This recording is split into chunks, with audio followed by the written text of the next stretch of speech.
Okay, here we go. We're going to mix up the bread dough. I'm going to turn on the scale, let it count down to 0. You want to make sure it's in grams, which it is.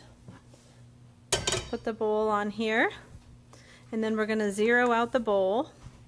And then I'm going to go by my recipe.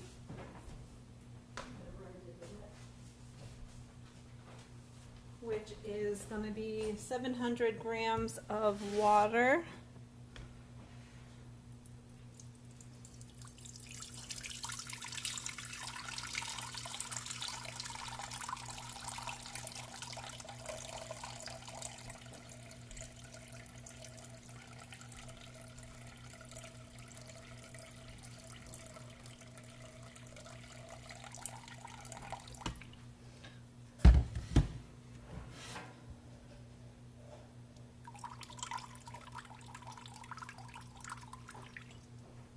Okay, so there we have 700 grams. We're going to add 200 grams of starter. And that's how you know that that's a good leaven right there. You got enough carbon dioxide built up and that thing floats. So that's a good sign. I forgot to zero out the scale, but that means we'll just take it to 900.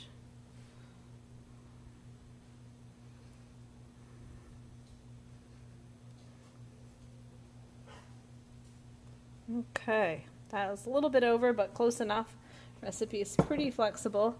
And now I'm gonna mix this up.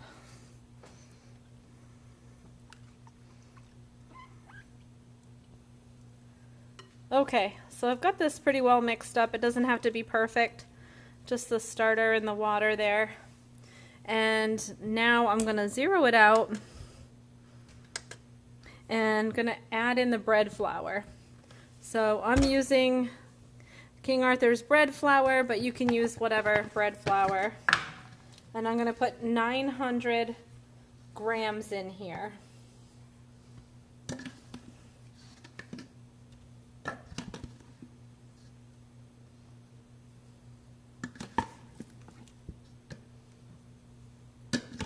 And if I'm short on this, which I think I am, I'm just going to use some regular all-purpose flour. I do like the bread flour better, but all-purpose can also work. So I am a little shy on that. And then I'll make it up in bread flour. And flour is fairly inexpensive, so it's worth getting a good quality flour. You go to a lot of work and trouble to make a homemade loaf of bread, so you might as well buy the good flour. And we're about up to 600 there. Going for 900. Almost there.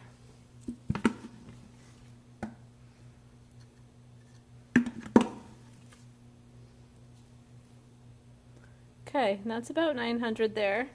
And then you add 100 grams of some other flour for flavor. And you can use spelt or wheat or rye or a combination thereof. Something stone ground or locally ground that you can find in your local area is awesome. I'm just going to use a Hodgson Mills rye flour. I did it by accident last time and I actually liked the way it came out. So we're just going to do 100 grams of that to bring it to 1,000. And this actually will make 2 loaves, this 1,000, which is awesome because you go through all this work. If you're not going to eat 2 loaves, you share one. That's the fun part. Okay, there we go. So now I'm going to mix this up. You can use your fingers or a tool. Either way, I'm going to turn the scale off and just get it out of the way. I'm going to use it later to measure out salt and water. So I'm just going to go ahead and mix this with my hands. It's kind of messy, this phase. And we're trying to incorporate all the water into the flour. And then we're going to let it sit. Autolyse phase. Let the flour absorb all the water before we add the salt in. So you can see how this is kind of looking. Really, like, this is what I call shaggy looking. And that's okay. I'm going to pause this and get my hand out of here. Actually, it might be good if you can kind of see this part.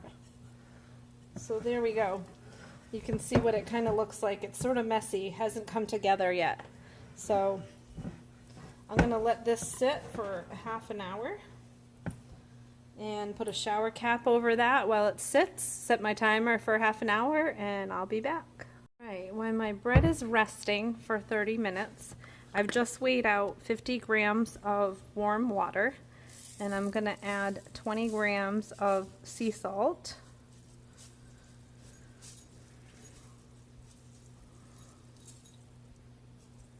There we go. I'm just using this, but you can use whatever. And we're going to add this after it rests for half an hour. Okay, it's been a half an hour. Bread's been resting. And that's what it looks like. And here we've got our sea salt and water that we've weighed out. I'm going to add it in. Just want to make sure we get all of it. And then we're just going to squish it all together.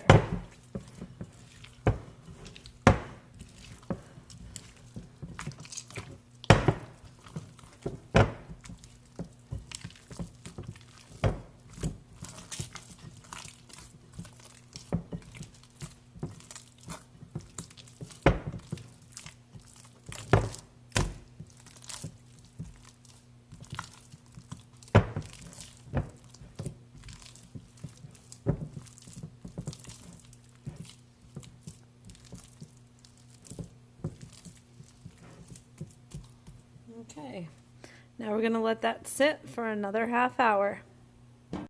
Okay, it's been 30 minutes and now we're going to do the first fold. I'm going to wet my hand so that it sticks a little bit less. I'm just going to pull it away from the bowl and pick that edge up and fold it over. And I'm going to work my way around the bowl 4 to 6 times, folding. And you can, as you do this each time, you can start to get the stretchiness of it. So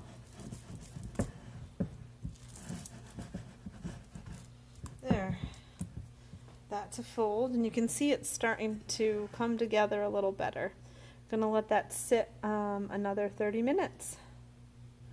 Okay, I've now turned this bread about 5 times every half hour.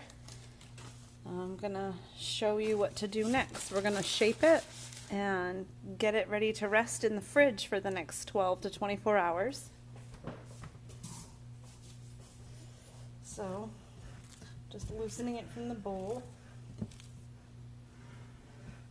And I'm gonna put a little flour on the counter here where I place it. Not too much.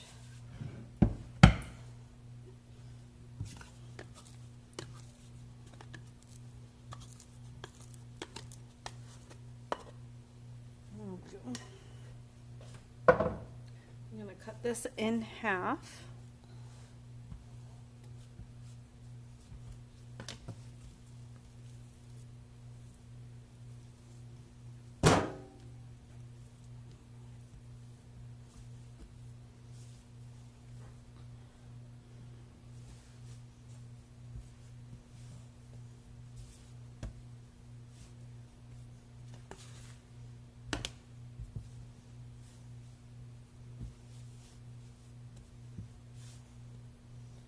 See, you just kind of fold it over just like you did in the bowl.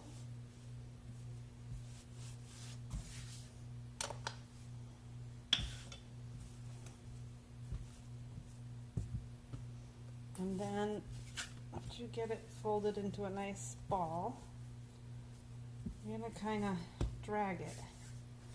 Clean my hands a little. Alright, so we're going to kind of drag the, I gotta clean my hands, hold on. This one's going a little smoother. I'm gonna do the same thing with this loaf.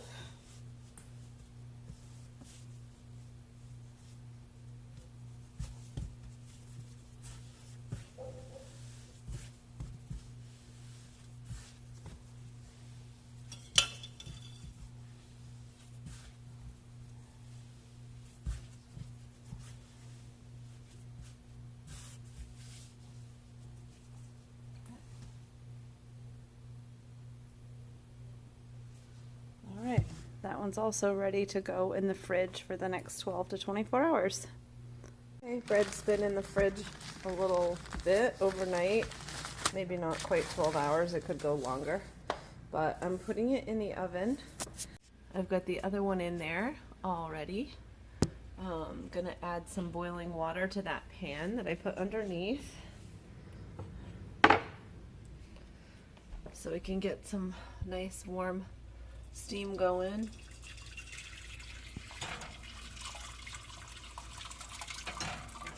There we go. And we'll add the other one. So there.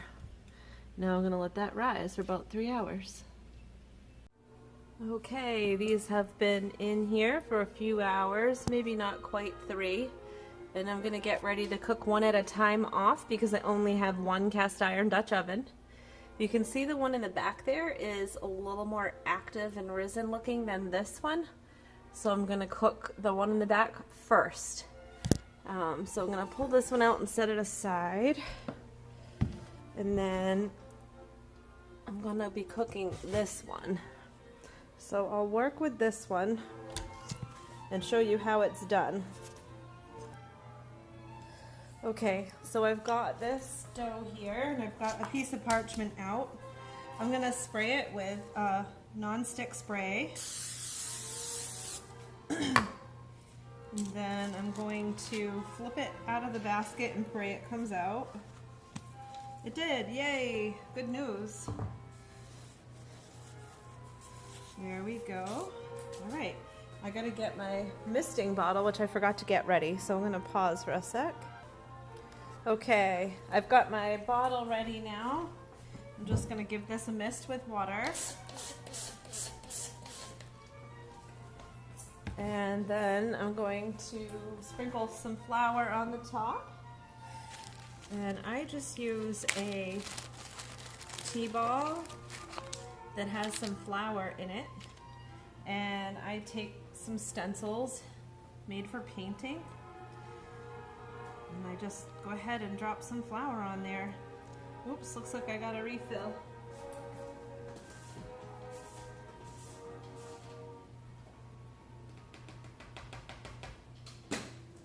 Sorry about that.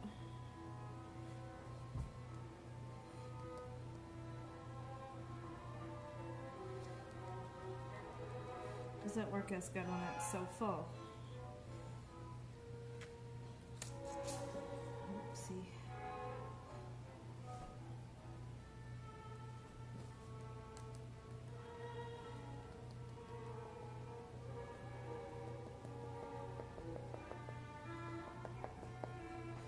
I'm gonna get the other one that dropped. That over here too.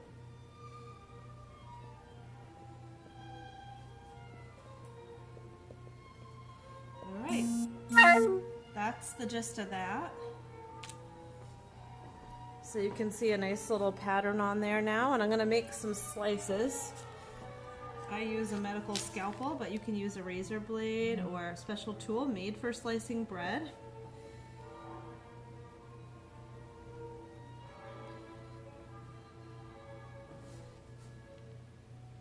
Not real good at this, as you can see, and you don't have to be. This isn't a perfect science, so don't worry. Alright, then this whole thing is going to go in the cast iron Dutch oven. Just right here. I literally just drop it in, and you won't believe it, but I just turned on my oven just now, literally. So I know the oven's still cold, and that is okay. I can actually stick this right in the cold oven, and it works beautifully. So the lid goes on and I'm plopping it in the oven. And turn your oven as high as it will go, like 500 degrees or 450, and we're gonna put this in for half hour. It's been a half an hour or so. I forgot to set the timer at first, so we'll see how that goes. But I'm taking off the lid. Ah, not too bad. And now it'll go for another 30 minutes and hopefully get nice and brown.